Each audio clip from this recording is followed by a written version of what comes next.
Alright, what's up guys? Appreciate you tuning in to this Tactical Tuesday. I was actually planning on doing some shooting today because I got the day off, but it's raining and it's supposed to rain all freaking day. It's supposed to quit sometime this afternoon, but I got plans this afternoon, so I can't do it this afternoon. So the plan is tomorrow I'm gonna get up, go shooting before I go into work. So I figured I would just shoot a video on the scope I use, since I haven't really told you guys about this scope. At least I don't think I have. But this is the rifle that I'm going to be using. But it's the Nikon M-308 BDC reticle with the side focus on it. I'm going to run through some of the specs on it. It's a 4x16 magnification, 42mm objective. The field of view is 6.3 foot to 25.2 feet at 100 yards. It's got a 1-inch tube. The objective outside diameter is 49.3 millimeters. The eye outside diameter is 44 millimeters. The weight of it is 19 ounces. Overall length is 13.5 inches. Your elevation and windages is 1 click at 1/4 inch at 100 yards. So basically what that means is when you turn them and they click, if you're sighting in your rifle at 100 yards, then that means that it will move 1/4 inch at 100 yards. So therefore, 4 clicks will be 1 inch at 100 yards. The maximum internal adjustments for elevation and windage is 40 minutes of angle. It's got the side focus on it. It's waterproof, fog proof.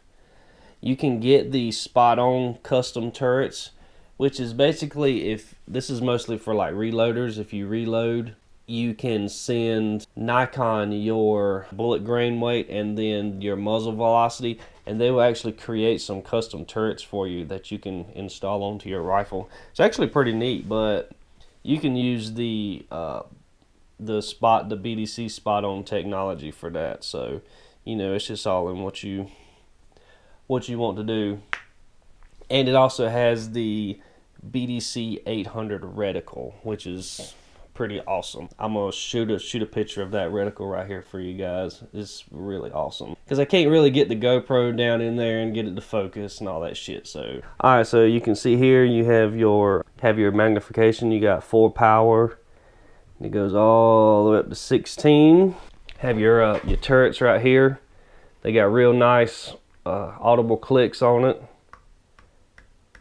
I don't know if you guys could hear that or not, but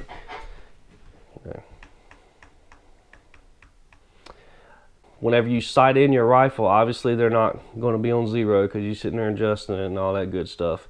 So how you fix it to 0, that way when you're, like, say you're sighted in at 100 yards and then you want to shoot out to 400 yards, you sit there and mess with your elevation here. So you're going to, you know, adjust it however, and so then it's going to be, you know, obviously somewhere along there. So anyway, what you would do is you'll move it up. All right, let's just say you were over here, okay, because I don't want to like mess it up and then I'd be all screwed up because I already got it sighted in at 100 yards. So anyway, you pull it up, then you turn it over here to the 0, and then just push it back down.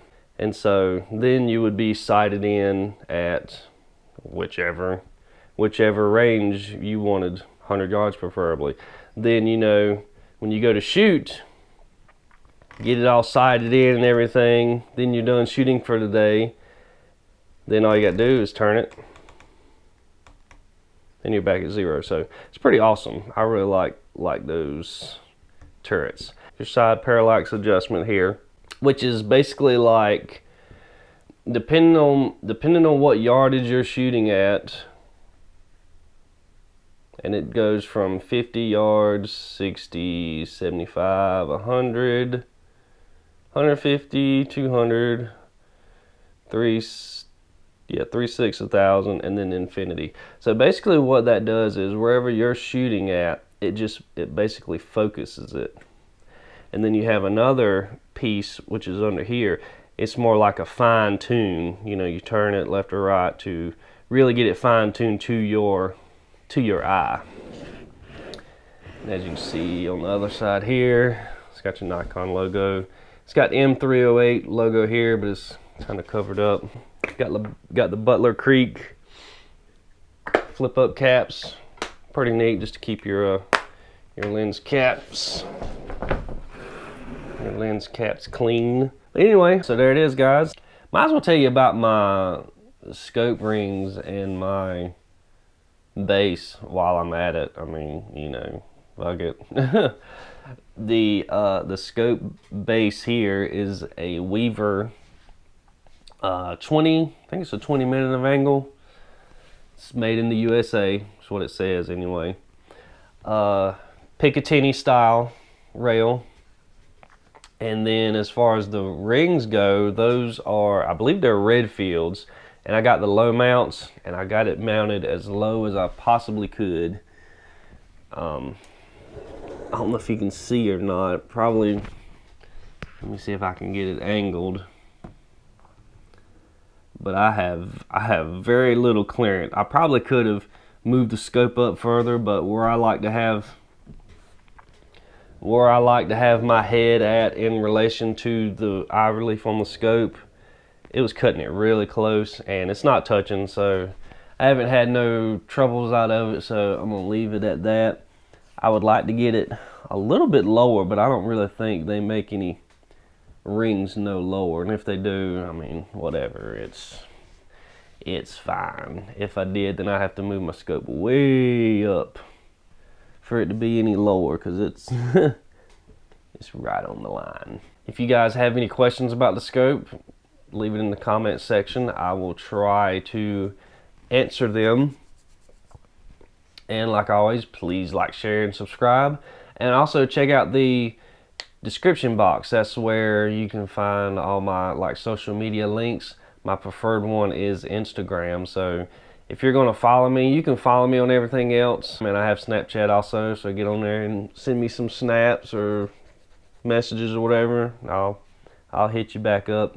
All right, guys. Well, like I said, any questions, let me know in the comments section, and you guys have a good one.